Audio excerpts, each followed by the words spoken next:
அனைவருக்கும் வணக்கம். இந்த வீடியோவில் நம்ம பார்க்க போகிறது சுருட்டப்பள்ளி, அதாவது பள்ளிகொண்டேஸ்வரரை பற்றி பார்க்க போகிறோம். பாரத பூமியில் எல்லா இடத்துலையும் நம்ம ரங்கநாதர் சயன கோலத்தில் பார்த்துருப்போம். ஆனால் சயன கோலத்தில் ஈஸ்வரன் இருக்கிறது இந்த சுருட்டப்பள்ளி என்கிற பள்ளிகொண்டேஸ்வரர் கோயிலில் மட்டும்தான். இந்த கோயிலில் ஈஸ்வரன் பார்வதியின் மடியில் சாய்ந்த நிலையில் இருக்கிறார். இதுக்கு ஒரு பெரிய புராண கதைகள் உண்டு, அதையும் பார்ப்போம். அந்த புராண கதை துர்வாச மகரிஷியோட சாபத்தால் இந்திரன் தன்னுடைய பதவியை இழக்கிறான். ஸோ அந்த இழந்த அந்த பதவியை திரும்ப பெற வேண்டும் என்றால் பார்க்கடலை கடைந்து அமுதம் உண்டு பலம் பெற வேண்டும் அப்படின்னு சொல்லி தேவகுரு சொல்கிறார். அதாவது பிரகஸ்பதி அவருக்கு சொல்கிறார். நம்ம அனைவருக்கும் அந்த கதை தெரிஞ்சிருக்கும். அதாவது திருமாலின் உதவியுடன் வாசுகி என்ற பாம்பு கயிறா வச்சு மந்திர மலையை மத்தாக கொண்டு தேவர்கள் ஒரு புறமும் அசுரர்கள் ஒரு புறமும் பார்க்கடலை ஏகாதசி தினத்தில் கடைந்து எடுக்கிறார்கள். இப்படி கடையும் பொழுது நிறைய விஷயங்கள் தோன்றின. மகாலட்சுமி தோன்றினால். அப்படி நடந்து கொண்டு இருக்கும்போது வாசுகியோட அந்த பாம்பு வலி தாங்காமல் ஆழகால விஷத்தை கக்கியது. அப்போ என்ன ஆச்சுன்னா, எல்லாரும் பயந்து போய் தேவர்கள் கணங்கள் எல்லாம் சிவபெருமானிடம் சென்று முறையிட அவர் அங்கு அந்த ஆழகால விஷத்தை உட்கொள்கிறார்.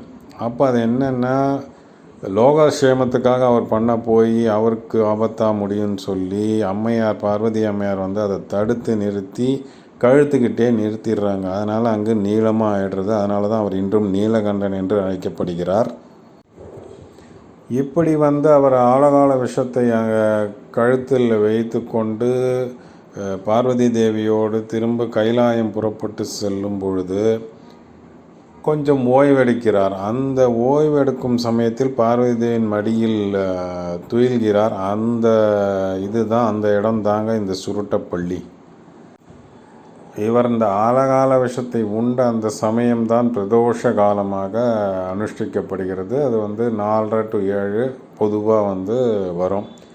ஏகாதசி திதி முடிஞ்சு 3ஆவது நாள், அதாவது திரியோதசி கிட்ட வரும்.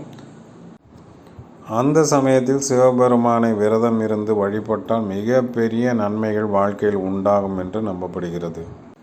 இச்சுருட்டப்பள்ளி பிரகாரத்தில் எல்லாமே இருக்குங்க. விநாயகர், முருகன், பிருகுமுனிவர், பிரம்மா, விஷ்ணு, மார்க்கண்டேயர், நாரதர், சந்திரன், சூரியன், குபேரன், சப்த ரிஷிகள், இந்திரன் எல்லாமே இந்த கோயிலில் வீற்றிருக்காங்க. இந்த மூலவர், அதாவது பள்ளிகொண்டேஸ்வரருக்கு துவாரக பாலகராக பத்மநிதி சங்கநிதி அப்படிங்கிறவர் தான் ஸ்தாபிக்கப்பட்டிருக்கு. அதே மாதிரி அன்னை மரகதாம்பிகை சன்னதிக்கு வெளியிலையும் துவாரக பாலகியர், அதாவது பார்க்கடலிலிருந்து கடைந்த காமதேனுவும் கற்பவிருட்சமும் இங்கே மறக்காமல் நீங்கள் பார்க்கலாம். இத்திருத்தலத்தில் அபிஷேக நீர் விற்கப்படுகிறது. அதாவது ஈஸ்வரனுக்கு அபிஷேகம் செய்த நீர் விற்கப்படுகிறது. ஸோ அதை வாங்கி உட்கொண்டால் சர்வரோக நிவாரணி அப்படின்னும் சொல்கிறாங்க. ஸோ இதுவரை நம்ம சுருட்டப்பள்ளியை பற்றி பார்த்தோம். மறக்காமல் சப்ஸ்கிரைப் பண்ணுங்கள், பெல் பட்டனை அழுத்துங்க. அப்போ தான் நம்ம போடுற வீடியோ உடனுக்குடன் உங்களுக்கு வரும். நன்றி, வணக்கம்.